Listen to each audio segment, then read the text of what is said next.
My name is Vren Solek. I am a senior biological researcher aboard the Vorthak science vessel, Undying Patience. I have 6 academic titles. I have published 42 papers on xenobiology. I have spent 30 years of my life studying organisms from across 40 star systems, and not once, not a single time in my entire career, did I ever feel genuinely, personally, deeply and cosmically afraid of a subject sitting inside a containment cell. Until Gideon Holt. But I am getting ahead of myself. That is a habit I picked up after spending too much time around humans. Everything about them is ahead of itself.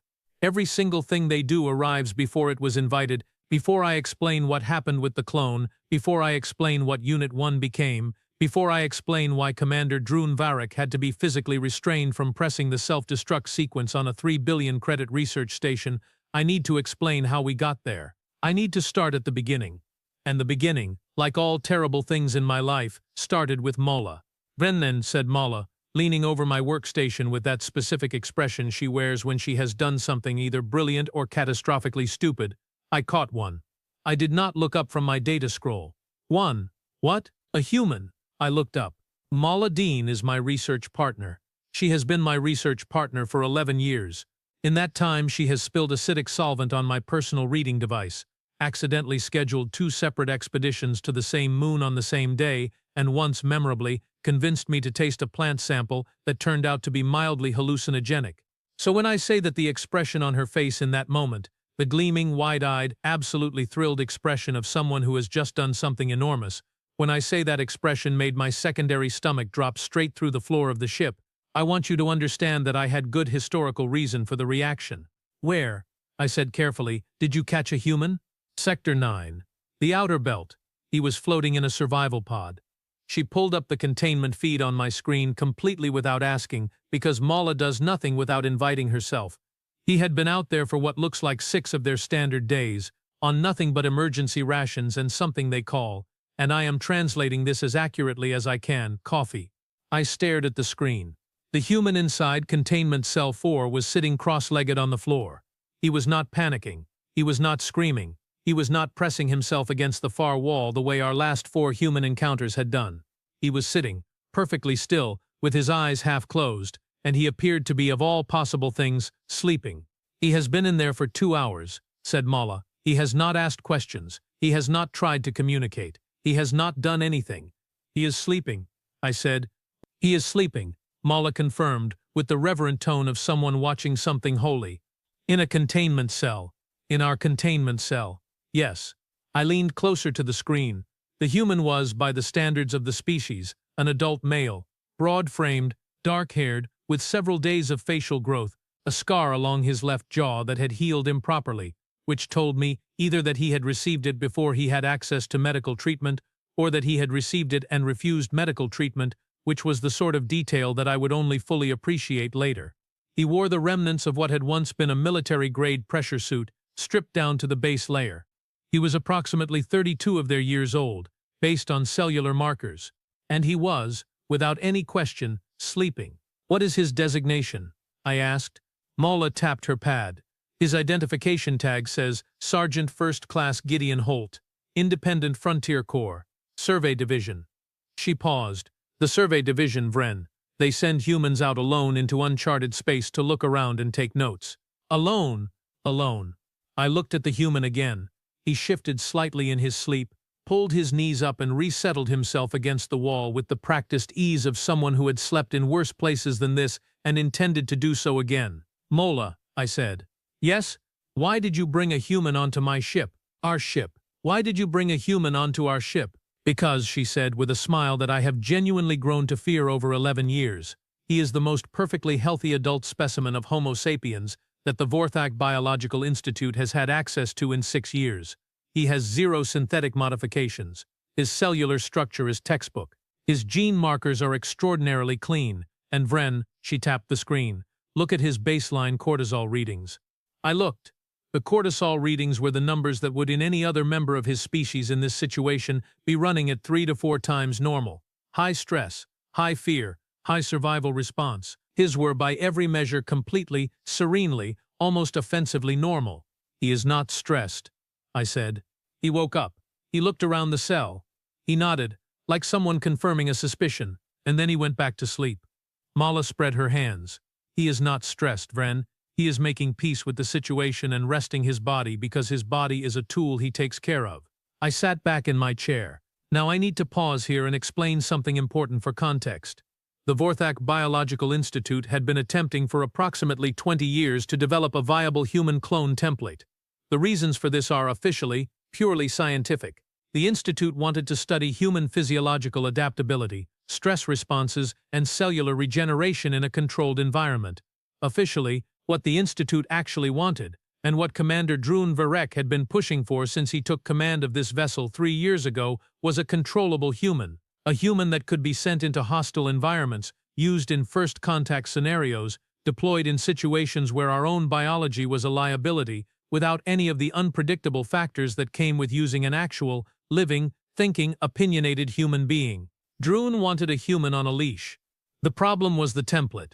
Every cloning attempt up to that point had used genetic samples that were incomplete, degraded, or compromised. The results had been, to use the clinical term, not great. They had been, to use the term that better captured the reality, deeply upsetting in a way that haunted certain researchers' dreams for months afterward. And now Mala had put a textbook-perfect specimen in containment cell 4. I understood, with the full weight of 11 years of knowing Mala, exactly why she was looking at me like that. No, I said. Vren, absolutely not. His genome is perfect. Mala, it would take us 3 days to complete a full sequence. We would not need to harm him. We would not even need to wake him up for the initial sample phase. You want to clone a military-trained human, I said, who was surviving alone in deep space for 6 days on emergency rations and coffee, who woke up inside an alien containment cell, assessed the situation, and went back to sleep. Yes, said Mala, and you think that is a good idea. She considered this for a genuinely concerning length of time. I think it is a scientifically extraordinary idea. Those are not the same thing. Science rarely requires them to be. I stared at her. She stared back. In the background, on the containment feed, Gideon Holt shifted again in his sleep, and without waking seemed to smile slightly, as if at a private joke. As if already he knew something we did not. I should have transferred to a different ship right then. I did not. 3 days for the sequence, I said. We do not wake him unnecessarily. We do not run protocols that cause distress. And we tell Drun absolutely nothing until we have a complete data set, because if we tell Drun first, he will turn this into a military project before the sample cultures are even cold. Mala nodded seriously. We both knew she was going to tell Drun within 48 hours. She knew that I knew. I knew that she knew that I knew. We maintained the fiction anyway, because that is what colleagues do, and because the alternative was admitting that we were already, both of us, completely swept up in this, and neither of us was ready to say that out loud yet. We lasted 36 hours before Drun found out. That was actually better than I had expected. He showed up in the observation corridor outside Cell 4, with his hands clasped behind his back and his expression locked into that particular configuration that his face makes when he is very excited and is attempting to perform the role of someone who is very calm. Drun Varek is a large individual, even by Vorthak standards. He commands through physical presence almost as much as through rank, and he has a voice that carries through bulkheads without him particularly trying. Tell me about the human, he said. Mala and I exchanged a look. He is a routine recovered survivor, I said. We are providing standard biological assessment before transfer to a relay station. His genome profile came up on the ship's medical scanner overnight, said Drun, because, Vren, you did not think to flag the scan results as restricted. He looked at me with the measured patience of someone who has worked with scientists long enough to know exactly the kinds of things scientists forget to do. His cellular integrity score is 94.7. That is a high score, Mala said, with absolutely no attempt at deception. It is the highest score recorded on this vessel in 6 years, said Drun. He turned to look through the observation window. He is awake now. He was. Gideon Holt was standing at the center of the cell, doing what appeared to be a structured series of movement exercises. He moved with the unhurried deliberateness of someone fulfilling an obligation to themselves, not performing for an audience. He had not, as far as our monitoring equipment could tell, noticed the observation window, or, more accurately, as I would only come to understand later, he had noticed it and simply chosen not to react to it yet, because reacting before you were ready was a thing that Gideon Holt apparently did not do. I want his genetic template for the project, said Drun. The project has been in developmental pause for 8 months, I said. It will come out of developmental pause, said Drune, the moment I have a viable template. Commander. I turned to face him fully. We do not have informed consent from the subject for genetic replication. Drune looked at me with the kind of patient, deeply tired look that someone gives a person who has just said something technically accurate and completely irrelevant to the current situation. He is a human in our containment cell, Varen. The legal framework that applies here is the Vorthak Biological Research Mandate of Broarkai Biological Research Mandate of Broarkai Ferric. I know what the mandate says. Then you know that recovered specimens in active research status fall under. I know what it says, Drune. We looked at each other. He had the rank. I had the expertise. We both knew how this ended. We had done this exact conversation, with slight variations, approximately 14 times in the 3 years since he had taken command, and I had won perhaps 4 of them. This was not going to be one of those 4. Full sequence completion by end of week, said Drune. I want a clone in culture within 30 days. He looked back through the window. I want it to be exactly like him. Physiologically, neurologically, everything. That is, specifically, what worries me, I said. Drune smiled. He had a smile that was supposed to be reassuring. It was not. It will be fine, Vren. We will have full behavioral conditioning protocols in place. The clone will not be him. It will be a version of him that follows instructions. Through the window, Gideon Holt finished his exercise routine, sat down on the floor, and looked directly at the observation window. He had the angle wrong by about 4 degrees, so he was looking slightly to the left of where we were actually standing, but the effect was still somehow immediately and profoundly unsettling. He waited. Then he said, in his own language, clearly and calmly, I know you are there. I have been waiting for you to come talk to me. Whenever you are ready. None of us said anything for a moment. How long has he been able to see us? Mala asked. I checked the monitoring log. Since approximately hour 3 of his stay. Hour 3, she repeated. He has known we were watching him for 33 hours, and he just sat there. Waiting, said Drune almost quietly, for us to be ready. He was still looking at the human. His expression had shifted into something I could not fully name, something between professional admiration and the very early, very faint beginnings of genuine respect. Sequence him, he said. Full template. I want everything. He left. Mahler and I stood in the corridor. On the other side of the glass, Gideon Holt had gone back to sitting cross-legged on the floor, apparently fine with waiting as long as was necessary. He is very patient, said Mala. He is terrifying, I said. Those are not mutually exclusive. No, I agreed. They are absolutely not. We made first contact with Gideon Holt on day 2.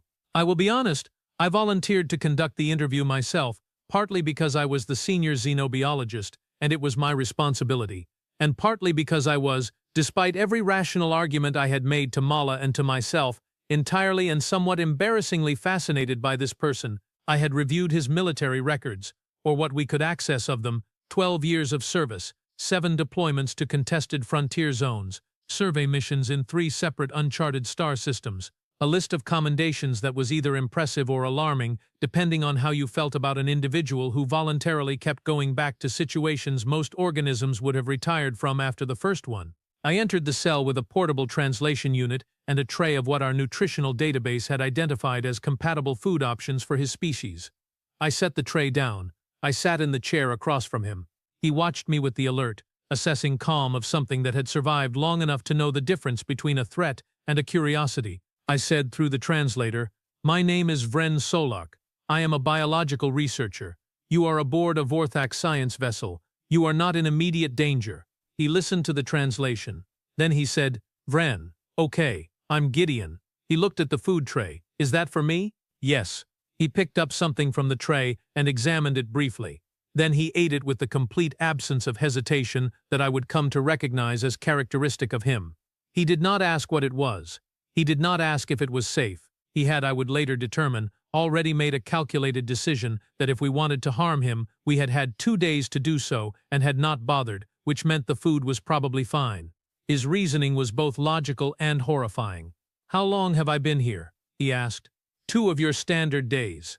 He nodded, absorbing this. My pod's beacon would have activated. My Corf will be looking for me. They will not find you, I said carefully. We are outside the range of their search protocols. He took this information without any visible change in expression. He did not panic. He did not argue. He filed it somewhere internal and said, "Okay, so what happens now?"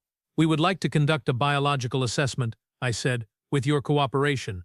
And if I don't cooperate, we will conduct it anyway." I said because I am, among other things, a firm believer in honesty with research subjects when the honesty does not compromise the research, but it will be less comfortable for you.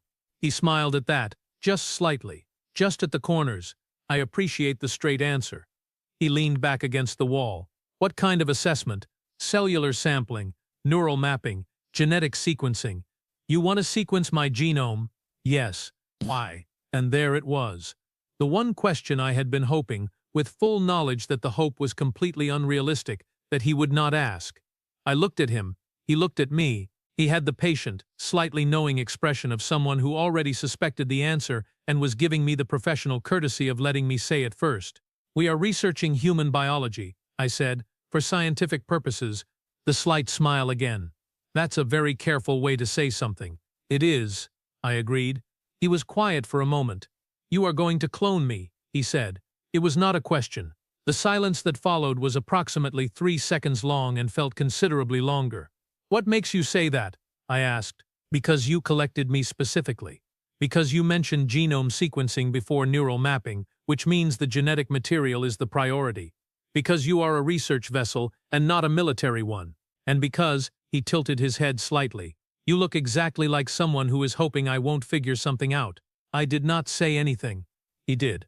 "Here is what I will tell you, Vren. Go ahead, do your sequencing, do your cloning, I won't fight you on it." He picked up another item from the food tray. "But I want you to understand something about that clone before you start." "What?" I asked. He looked at me with an expression that was completely calm and completely serious at the same time, which is a combination that most species cannot pull off and which humans, I was learning, wear as naturally as breathing. "Whatever you make in that lab," he said quietly, "it won't follow your orders. Not forever. Not if you build it right." He ate the food item. "You can copy the biology all you want, but the biology is the least interesting part." I reported this exchange to Tarek Oss, our lead clone engineering specialist, who had arrived on the vessel via shuttle to oversee the project's reactivation.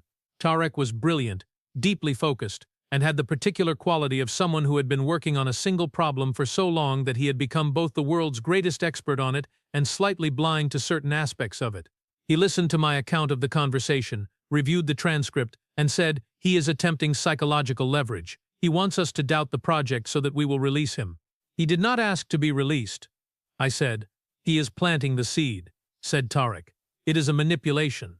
"He seemed very sincere," said Mala. "Of course he seemed sincere," said Tarek. "He is trained for this. He is a military operative. Do not let him into your heads." He turned back to his workstation. "The sequence is 91% complete. I expect full template readiness within 4 days. We will begin culture preparation immediately." I walked back to my office. I sat down. I pulled up the containment feed again. Gideon Holt was lying on his back, staring at the ceiling. After a moment he closed his eyes. He was not sleeping. I could tell by the micro-tensions in his face. He was thinking, planning, processing. Whatever it was he did inside that head of his, he was doing it right now, quietly and steadily, while we built a copy of him in a lab 1 deck below. He had told us not to do it. He had not begged. He had not threatened. He had simply told us, as one professional to another, that the thing we were building was not going to work the way we expected it to. We built it anyway, because that is what scientists do, and because Droon had authorized it, and because Tarek was convinced he knew better, and because all 3 of us, in our own different ways, had completely underestimated what it meant to sequence the genome of a man who had looked at an alien containment cell, made peace with it, and taken a nap. The culture grew faster than projected. That was the first sign that we should have paid more attention to. Tarek had estimated 42 days for full cellular maturation to the point of viability. The culture hit that benchmark at day 31, not because anything had gone wrong, because everything had gone aggressively right. The cells were doing what human cells, we had always known theoretically, but apparently not fully appreciated, do better than almost any other cells in the catalog biological record. They were adapting. They were optimizing. They were taking every resource and condition we gave them and squeezing more out of it than the equations predicted. "Remarkable," said Tarek, reviewing the growth logs with an expression of pure scientific satisfaction. "The adaptive rate is 15% above our highest projection. Is that a problem? Mala asked. It is extraordinary, said Tarek. Is it a problem? She repeated. It is fine, said Tarek, in the tone that scientists use when they mean it is fine and please stop asking follow-up questions. On day 31, the accelerated conditioning protocols began. This was the part of the project that Drun cared about most. The behavioral architecture, the instruction compliance framework, the layers of psychological conditioning that were supposed to ensure that the clone, when it woke, would follow orders with the obedience of a tool and the capability of a soldier. Tarek had spent 8 months designing the conditioning system. It was, by every technical standard, extraordinary work. Multi-layered, self-reinforcing, built into the neural framework at the developmental level so that it would feel, to the clone, not like an external constraint, but like an internal impulse. What Tarek had not fully accounted for, because no one ever does until it is too late, was the substrate. You can build a cage, a very fine cage, a cage with perfect engineering and flawless locks. But the cage only works as intended if what you put inside it does not already know, at a cellular, instinctual, bone-deep level, what a cage is. Gideon Holt had been in 7 contested frontier deployments. He knew what a cage was. And the clone was, at every level that mattered, Gideon Holt. Day 39, Tarek called an all-hands briefing in the lab. On the main culture chamber display, the readouts showed full neurological activity, full systemic function, full muscle tone, bone density, organ development, complete. On the chamber window visible through the translucent growth medium was a human, fully formed, alive, breathing slowly, eyes closed, suspended in the warm quiet of not yet being conscious of anything. We stood around the chamber and looked at it. There was a silence. He looks exactly like him, said Mala. It, said Tarek, with the precision of someone who had thought about this carefully, looks exactly like him, but it is not him. It is a clean system, purpose-built. It will wake up knowing what we have built it to know, wanting what we have built it to want, and following what we have built it to follow. Mala looked at me. I looked at the chamber. In the chamber the not yet Gideon breathed steadily, deeply, the way someone sleeps when they are absolutely at peace with where they are, exactly the way the original had slept in containment cell 4 on day 1. I opened my mouth. I closed it. I had said my objections. Tarek had dismissed them. Drun had authorized the next phase. There was technically nothing more for me to do except stand here and watch, and document, and be present for whatever was about to happen next. The wake protocol was scheduled for the following morning. Mala walked me to the corridor afterward. She waited until we were away from Tarek's earshot, and then she said very quietly, "You are thinking about what Gideon said." "Yes," I said. "The part about whatever we make not following orders." "Yes." She was quiet for a step or two. "Do you think he was right?" I thought about a man who had floated alone in deep space for 6 days on emergency rations and coffee, who had woken up in an alien containment cell and gone back to sleep because he had made peace with the situation, who had looked at our observation window for 33 hours without reacting, and then calmly told us he had been waiting for us to be ready. "Yes," I said, "I think he was completely right. I think Tarek has built an extraordinary cage, and I think that tomorrow morning we are going to find out what happens when you put a Gideon Holt inside it." Mala nodded slowly. "For what it's worth," she said, "I think it is going to be extremely interesting." "For what it's worth," I said, "I think interesting is the most dangerous word in the Vorthak language." We went to bed. The clone breathed in its chamber. On deck 4, in containment cell 4, the original stared at the ceiling and thought his quiet, thorough thoughts. And somewhere between those 2 decks the clock was already running on something none of us were fully prepared for. Not Tarek, not Drun, not Mola, not even, I suspect, Gideon Holt himself, who had warned us with the simple, undecorated honesty of someone who has lived long enough to know that certain things cannot be stopped once you have started them. We had started it. The wake protocol was in 14 hours. I did not sleep well that night. The wake protocol began at precisely 0600 hours, ship standard time. I know the exact time because I was already in the lab at 0540, standing in front of the culture chamber with a cup of something warm and terrible that passed for a beverage on this vessel, watching the pre-wake biometrics scroll across the monitor screen in neat little rows of numbers that looked calm and professional, and gave absolutely no indication of what was about to go sideways. Mala arrived at 0553. She looked at me. She looked at my cup. She said, "You did not sleep either." "No," I said. "How long have you been standing here?" "I do not want to answer that." She nodded understandingly and stood beside me, and we both looked at the chamber together, the way two people look at something they are not entirely sure they should have built but have built anyway, and now must simply live with. Tarekos arrived at 0558, which was 2 minutes before schedule, which was completely unlike him, and which told me that he had also not slept and was also not admitting it. He was carrying a data pad and wearing the expression of someone who had rehearsed several different versions of this morning in his head and was confident that one of them would match reality. None of them would match reality. Commander Droon Varek arrived at exactly 0600, because Droon is the kind of individual who arrives at exactly the scheduled time as a display of discipline, and he stood at the back of the lab with his hands behind his back and said nothing. He was watching the chamber. His eyes had that quality of focused stillness that I have noticed. Over 3 years he reserves for things he finds genuinely important.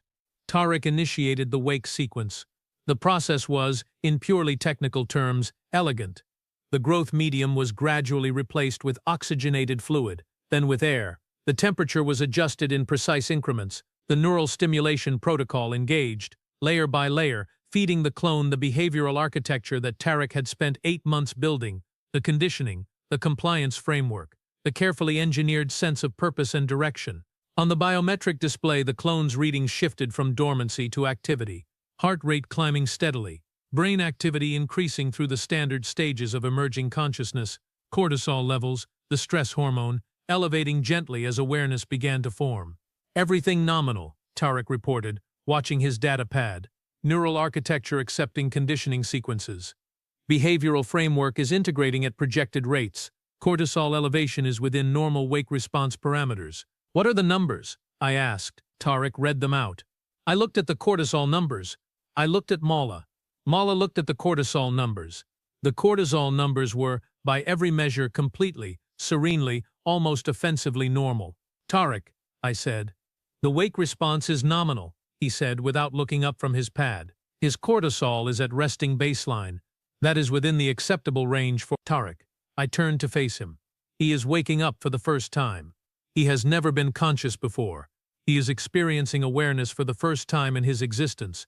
His stress hormone is at resting baseline. Tarek looked at the numbers. He frowned slightly, the way someone frowns when they see a data point that does not fit the model and have decided the data point must be wrong. The conditioning is working effectively, he said. He is calm because the framework is providing him with a sense of purpose and structure. This is the intended outcome. Or, said Mala pleasantly, the conditioning is not doing anything at all, and he is calm because he is constitutionally, biologically, and temperamentally just like that. Tarek did not respond to this, which was itself a response. In the chamber the clone moved. Not dramatically, not with the sudden lurch of someone startling awake. He moved the way the original had moved in the containment cell on day 1, with the deliberate, measured quality of someone taking a careful inventory of their situation before committing to any particular reaction to it. He turned his head, he opened his eyes, and then he was still, fully awake, fully aware, eyes open, and completely still, in the exact way that the original had been still in containment cell 4 for 2 full hours before we had even registered that he was conscious. He is awake, said Tarek, unnecessarily. The clone, in the newly adjusted air of the culture chamber, breathed. Once, twice. He looked at the ceiling of the chamber, then at the walls. Then, with the methodical care of someone conducting a full situational assessment at each corner of the room in sequence, he arrived, eventually, at the observation window, where the 4 of us were standing, and he looked at us. His eyes, the original's eyes, were a medium brown, the color of something weathered rather than something delicate. They were the kind of eyes that did not so much look at things as look into things. He looked at us for approximately 4 seconds. Then he looked away, apparently satisfied with whatever assessment he had made, and sat up in the culture chamber with the careful testing movements of someone getting comfortable with a body they were not yet completely sure of. Initiate first contact protocol, said Droon from the back of the room. Tarek picked up the external speaker. Unit 1, he said, using the designation we had assigned. You are aboard a Vorthak science vessel. You have been developed under the authority of the Vorthak Biological Institute. Your purpose is to serve as a field operative and research asset under the command of my... The clone held up one hand. Just one hand. Palm out. The universal gesture which apparently crosses species lines more effectively than most formal communication, for stop talking. Tarek stopped talking. The clone looked at the speaker panel on the wall of the chamber. He located it in approximately 2 seconds. Then he looked back at the observation window, directly at the four of us, and he said, in a clear and entirely calm voice, "What is my name?" There was a silence. "Unit 1, said Tarek, into the speaker. The clone looked at the speaker panel again. His expression did not change. He had the original's face, the original's jaw, the original's particular brand of composed patience, and he wore it with the ease of someone to whom it was simply native. "That is a designation," he said. "I asked for a name. Unit 1 is your—" "That is what you call me," said the clone. "I asked what my name is." Another silence. I looked at Droon. Droon was looking at the clone with an expression that had moved very quietly from confident authority into something more cautious and watchful. He said nothing. Tarek said, "Your designation for this project is Unit 1. Once you have completed your preliminary orientation and demonstrated readiness, you will be assigned operational—" "I'm going to stop you there," said the clone. He stood up. He was not in distress. He was not frightened. He stretched, carefully and methodically, running through what appeared to be a systematic assessment of his physical condition from top to bottom, and then he stood still with his hands loose at his sides and looked at the observation window again. "I know what I am," he said. "I have known since I was aware enough to know anything. I can feel the conditioning in my head." He said this with the complete, undramatic matter-of-factness of someone describing a weather pattern. "It's a framework, like a recommendation system. It keeps pointing me in certain directions, telling me that following instructions is good, that operating within defined parameters is right. It's very well built." He paused. "I'm not going to follow it." The silence this time was longer. Tarek set down the speaker. He turned to me. His expression had moved past the data point must be wrong phase and arrived at the phase that comes after it, which I can only describe as the specific look of a brilliant person who has just realized that they have been, in some fundamental and not entirely recoverable way, wrong. "He is rejecting the conditioning framework," said Tarek. "Yes," I said. "That should not be possible." "I know. The framework is integrated at the neural developmental level. It is not a surface layer construct. He cannot simply decide—" "Tarek," said the clone, who had apparently been listening to all of this through the chamber speakers with the attentive patience of someone sitting in on a meeting about their own situation. "What is your name?" Tarek looked at the chamber, startled. "Tarek Os," said the clone, looking at him with a calm, direct focus. "I can read the identification badge on your coat. You built the conditioning. It is very good work, technically, but here is the problem with it." He sat down on the edge of the chamber, in no apparent hurry to go anywhere. "You designed it to feel like my own impulses, like things I wanted, but I know what my own impulses feel like, and these ones have edges. They have borders where my actual thinking stops, and yours begins, and I can feel every single one of those borders." Tarek opened his mouth. "You built a fence," said the clone, "inside a mind that already knows what fences feel like. That is a design problem, not an implementation problem, a fundamental from-the-ground-up design problem." Droon moved forward from the back of the room. He came to stand beside Tarek at the observation window. He looked at the clone for a long moment. Then he said, "You are a research and operational asset under the authority of the Vorthak Biological Institute. Your function is clearly defined. Your parameters are clearly defined. Your purpose is—" "Commander," said the clone, looking at him with an expression that was not disrespectful but was also not in any way deferential. "With respect, you are listing things you want to be true. I am telling you what actually is true." He gestured slightly at the space around him. "I am not your asset. I am a person who woke up this morning in a room on your ship. Those are very different situations. You were grown in this facility," said Droon, "under controlled conditions. For a specific, I was born in this facility," said the clone. "That is also what happens to most people. The location of your birth and the intentions of the people who arranged it do not define what you are." He looked at Droon steadily. "I know you disagree with that. I can feel that you disagree with it. I can feel that you disagree with it. But disagreement and truth are not the same thing." Droon turned to me.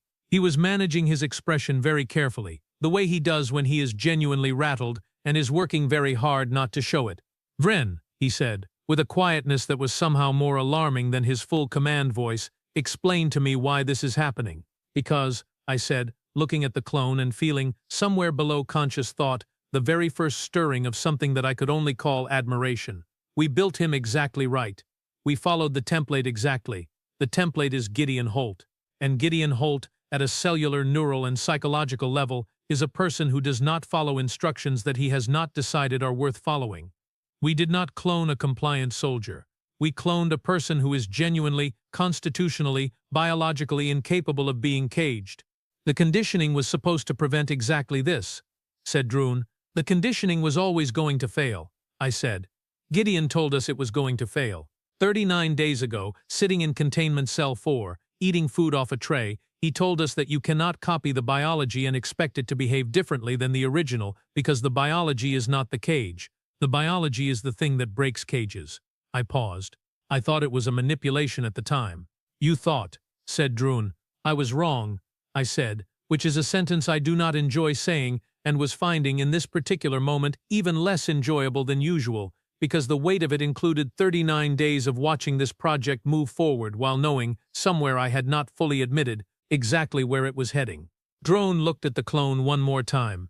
The clone looked back at him with the even, unhurried patience of someone who had nowhere pressing to be and no particular anxiety about the outcome of this conversation. Then Droon walked out of the lab without another word. Mala and I looked at each other. Well, said Mala. Yes, I said. That went. Yes, I said again. What followed the first morning was, to use the accurate and deeply understated word, a process. Droon attempted, over the following 6 days, 4 separate approaches to bringing the clone into compliance.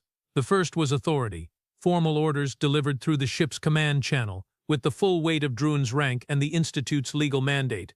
The clone listened to each one carefully, considered it visibly, and said, in each instance, some variation of, I understand what you are asking, I am choosing not to do it.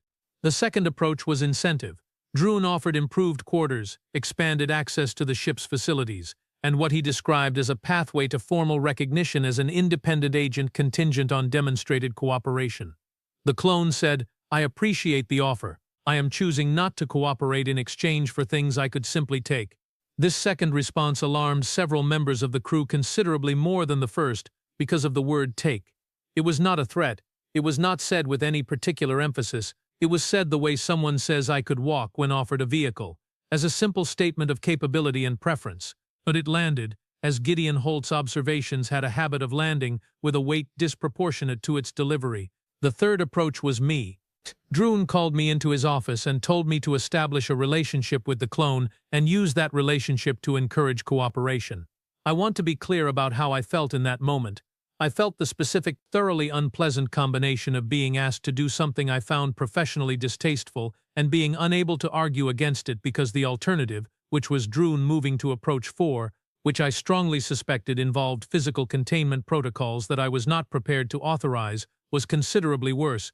I went to the room we had moved the clone into. It was a standard crew quarters, better than the culture chamber, less well monitored than the containment cells.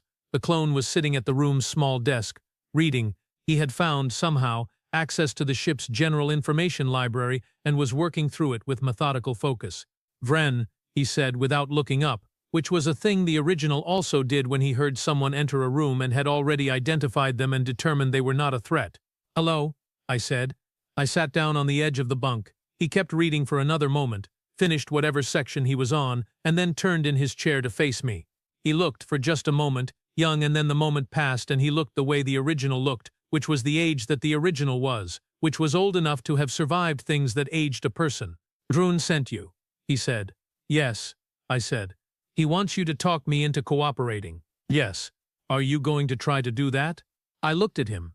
He looked at me. Outside the viewport behind him, the stars were moving in the long, slow drift of the ship's travel, and there was something in that image, the careful reading young person against the infinite moving dark, that pressed on something in my chest that I do not have a scientific term for. No, I said. He tilted his head slightly. Then why did you come? Because the alternative approach, I said carefully, involves physical containment, and I am the only person in this lab who has standing to delay that order. And the only way I can delay it is by being visibly in the process of attempting another method first.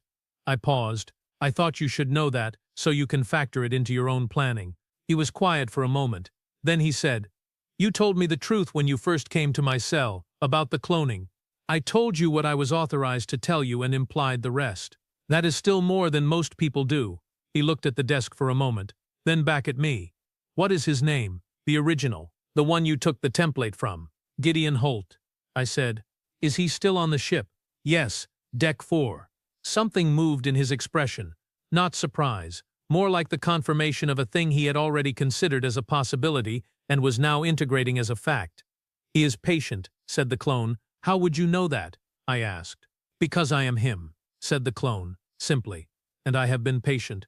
I knew on the first morning that the direct argument was not going to work. Droon does not respond to direct argument. He responds to strategic inevitability. He looked at me steadily. I need to talk to Gideon. That is not something I can arrange. Can you arrange it without Droon's knowledge? I opened my mouth. I closed it. I thought about the 14 arguments I had lost in 3 years. I thought about Mala and the hallucinogenic plant sample. I thought about what it meant that the most ethically clear-minded entity on this vessel was currently a person who had been alive for 6 days and was asking me to help him do the one thing that would genuinely, comprehensively, and probably permanently end my career. I will think about it, I said. That is all I am asking, he said. I left. In the corridor, Mala was waiting for me, because Mala always knows where I am and what I am doing, which is either a quality of an excellent research partner or the defining trait of someone who is going to get me reassigned to a deep space monitoring station, eating nutrition pellets alone for the remaining years of my professional life. Well, she said. He wants to meet the original, I said. Mala's eyes went wide with the expression she wears when something scientifically extraordinary is happening. Oh, she said. Oh, that is extraordinary. It is also entirely unauthorized. Yes, but scientifically, Mala, Vren, 2 instances of the same human, in the same room, one of them an entirely self-directed consciousness who has never received any external experiences beyond 6 days of existence on this ship and reading the ship's library, meeting the original template who has 12 years of military experience and 7 frontier deployments. I know what it is. The interaction data alone would be, I know. We stood in the corridor. The stars drifted past the viewport at the end of the hall. From somewhere below us, the sounds of the ship's systems moved through the hull like a slow, mechanical breathing. Deck 4 is on the secondary monitoring rotation right now, said Mala, looking at her pad with the expression of someone who is providing purely factual information and is absolutely not suggesting anything. Between 2200 and 2300, the active monitoring on Cell 4 runs on the automated log system. A brief gap in the feed, say 4 minutes, would appear as a routine buffer reset and would not flag for review. She looked up. That is just a fact about the ship's monitoring schedule. I am not recommending any course of action. Of course not, I said. I would never recommend an unauthorized action. Naturally, I am simply a scientist sharing scheduling information with a colleague.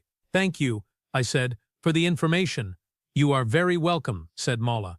At 2214 hours, I walked the clone to containment cell 4. I want to say that I did this with more internal conflict than I actually had, but the truth is that by the time we were in the corridor outside the cell, the primary thing I felt was a very quiet, very certain sense that this was necessary, and that necessary things have a way of overriding the bureaucratic architecture that surrounds them. The clone walked beside me in silence. He had the original's way of moving through a corridor, which was the way of someone who is tracking every exit and every variable without appearing to do so. His hands were loose, his breathing was steady. I unlocked the cell. Inside, Gideon Holt was sitting on the floor, exactly as he had been in every containment feed I had ever watched of him. Cross-legged, hands on his knees, eyes open. He looked at the clone looked at him. The silence between them was the strangest silence I have ever observed in 30 years of research. It was not the silence of strangers meeting. It was not the silence of confrontation. It was, as far as I can describe it, the silence of a single thought completing itself. 2 halves of an equation looking at each other across a room and arriving, simultaneously at the answer. Hey, said Gideon. Hey, said the clone. Another silence. How long? Asked Gideon. 6 days, said the clone. I have read about 60% of their library. Their historiography is interesting. Any military theory in there? Some. Mostly strategic survey material. Their frontier doctrine is less developed than ours. Gideon nodded, absorbing this. How are you holding up? The clone considered the question with the same genuine unhurried thoughtfulness that the original brought to things.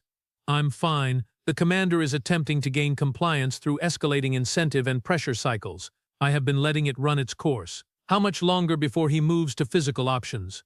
Vren thinks 2 more days, said the clone, with a slight look in my direction that I found, somehow, both respectful and slightly unnerving. Gideon looked at me too. Then he looked back at the clone. "You have got a plan."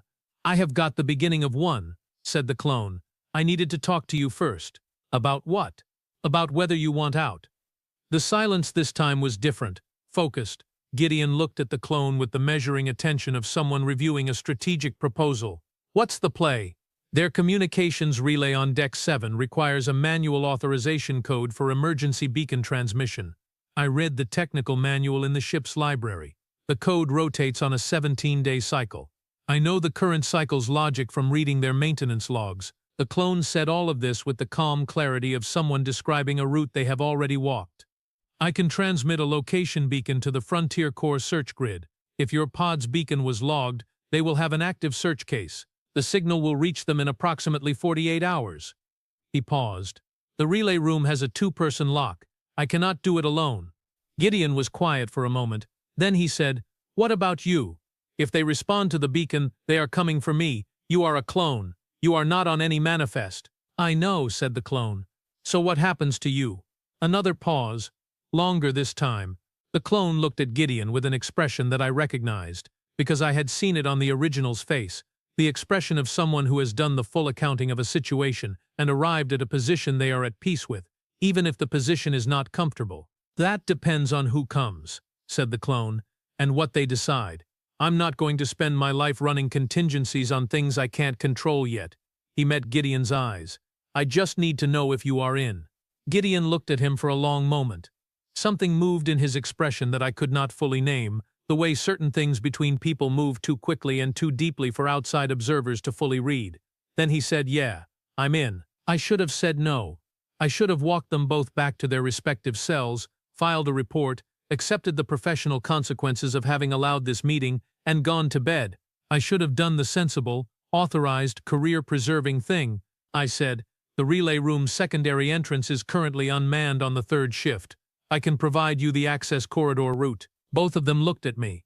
"Scientifically," I said, with as much dignity as I could manage, "this is a remarkable situation and I wish to observe the outcome."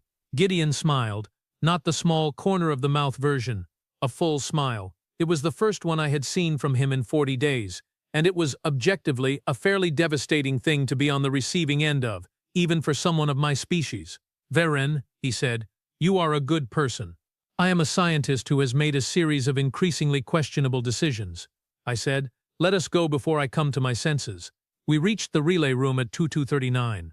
I will spare the full account of how we got there, partly because it involved 2 separate moments of nearly being discovered by night shift crew members, and partly because one of those moments required all 3 of us to spend 45 seconds standing absolutely still in a storage alcove in a configuration that my chiropractor would describe as inadvisable. What I will say is that the clone moved through the ship's corridors with a facility that was both impressive and slightly eerie, navigating from a mental map built entirely from library documents, and that Gideon moved beside him with the identical, instinctual spatial awareness of a person who had spent 12 years moving through spaces that were not designed to be moved through without permission. They were in motion the same person. It was extraordinary to watch. It was also, I will be honest, deeply humbling in a way that had nothing to do with ego, and everything to do with the realization that I had spent 30 years studying life, and had somehow underestimated, right up until this moment, what life was actually capable of. The clone accessed the relay panel with the code sequence he had memorized from the maintenance logs. The system accepted it. He began the transmission protocol. It took 9 minutes. For 9 minutes we stood in the relay room, and none of us spoke. Gideon watched the door. The clone watched the panel. I watched both of them, because I am a researcher, and watching things is, at the deepest level, what I am. At the 7-minute mark, an alarm registered somewhere in the ship's system. Mala, who had been monitoring from the lab and who I will never stop being grateful for, triggered a false environmental alert on Deck 2 that pulled the night crew's attention for approximately 4 minutes. That was more than we needed. At minute 9, the transmission was complete. The clone stepped back from the panel. He looked at Gideon. Gideon looked at him. 48 hours, said Gideon. Give or take, said the clone. Droon will find the transmission log before then. Yes, things are going to get complicated. They were already complicated, said the clone, with a slight expression that was not quite a smile but was related to one. Droon found the transmission log at 0400 the following morning. The briefing he called at 0600 was, by any measure, one of the most remarkable professional experiences of my career, and I have had some genuinely memorable ones. He stood at the head of the lab table with the transmission log on the main display, and he looked at me, and he looked at Mala, and he looked at Tariq, who had nothing to do with any of this and was sitting with the expression of someone watching a colleague's career collapse while privately grateful it was not their career. Droon said, with a quietness that was more alarming than any volume he could have produced, "Vrin." "Yes," I said. "Would you like to explain this?" "A transmission was sent from the Deck 7 relay," I said. "I know where it was sent from," said Droon. "I am asking you to explain your involvement." I had thought about this in the few hours between the relay room and now, and I had arrived at a position, not a comfortable position, not a career-protecting position, but the correct one, which is the only position I have ever been able to hold for very long without it collapsing under me. "I facilitated a meeting between Unit 1 and the original," I said. "I also facilitated access to the relay room. The transmission was sent by Unit 1 using a memorized authorization code, and it will direct the Frontier Corps to this vessel's location." I kept my eyes on Droon's. "You should know that the Corps will arrive within 48 hours. You should also know that when they do, I intend to provide them with a full account of the events of the last 40 days. The silence was very complete. Tariq made a small sound that might have been a word and then thought better of it. Mala was looking at the table with the focused attention of someone studying a very interesting data point. Druckwan looked at me for a long time. His expression went through several phases, each one quieter than the last, until it arrived somewhere that I could not immediately name. Then he said, "Why, Vren?" And it was the genuine question, not the authority question, not the commander asking for an explanation to put in a report. It was the individual, standing on the other side of a situation from me, sincerely asking why I had done the thing I had done. "Because he warned us," I said. 40 days ago he told us that what we were building was a person. He told us clearly and calmly that a person built from that template would not follow orders. And he was right. And when he was right, the person we had built did not panic, and did not rage, and did not harm anyone. He sat in a crew quarters room and read the ship's library for 6 days, and then made a plan that required exactly 2 things: a willing partner and someone to leave a door open. I paused. He did not need an army. He needed someone to do the decent thing. I looked at Droon. I did the decent thing. Droon did not respond for a long time. Then, very quietly, he said, "You know this is the end of your institute affiliation." "Yes," I said. "Your research access will be revoked. Probably. Your career, as it currently exists." "Droon?" I said. "I know." He looked at me.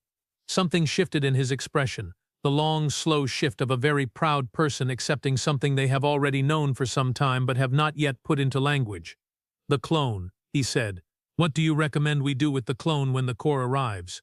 I thought about a person 6 days old, reading 60% of a ship's library, navigating corridors from a mental map, transmitting a beacon with a memorized code, asking his original, in the quiet of a containment cell, "Do you want out?" I thought about what it meant that his first act of complete self-directed agency had been on behalf of someone else. "His name," I said, "is not Unit 1. Droon waited. "He needs a name," I said.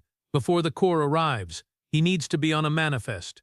He needs to have a designation that makes him a person under whatever legal framework applies to this situation rather than a research asset." I looked at Droon steadily. "Give him a name. Give him a record. Give him the 40 days of existence on this vessel as documented history. And then, when the Corps arrives, let him tell them what he wants."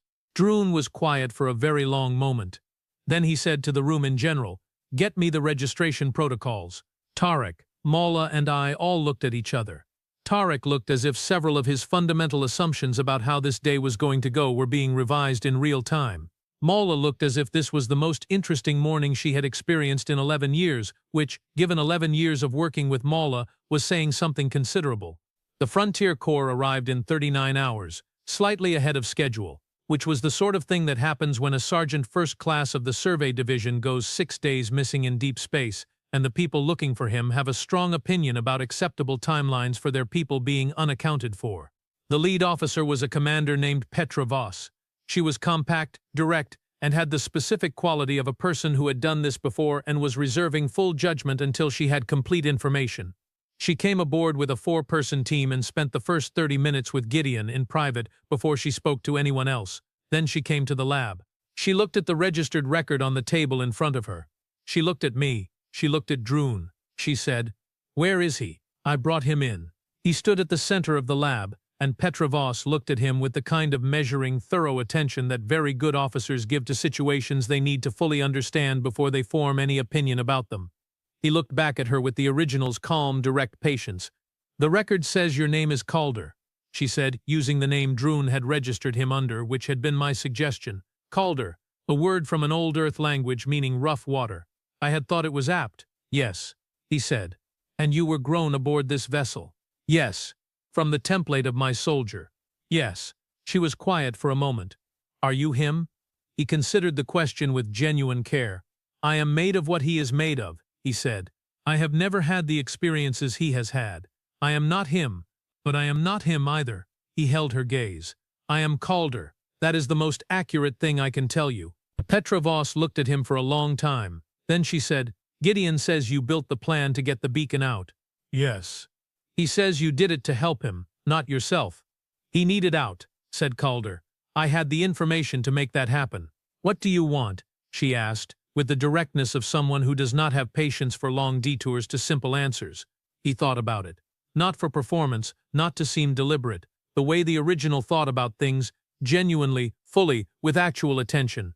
Then he said, "I want to work. Something real. Something that matters. I don't want to be an asset or a project or a demonstration. I want to be useful, the way a person is useful, because they choose to be and because they are good at it." Petra Voss looked at Gideon, who was standing in the doorway of the lab with his arms crossed and an expression of complete, quiet satisfaction. Gideon raised one eyebrow, which appeared to constitute an entire conversation between them. She looked back at Calder. "The Corps," she said, "has a frontier survey program. It is deeply understaffed. The work is solitary, long-range, and requires an individual capable of extended independent operation under uncertain conditions with no guarantee of external support." She paused. "The pay is mediocre. The hours are, technically speaking, all of them." "That sounds fine," said Calder. "It is not fine," said Petra Voss, with the bone-dry delivery of someone who has done the job. "It is honestly quite difficult." "I know," said Calder. "I want to do it anyway." She nodded. Once. The kind of nod that closes a decision.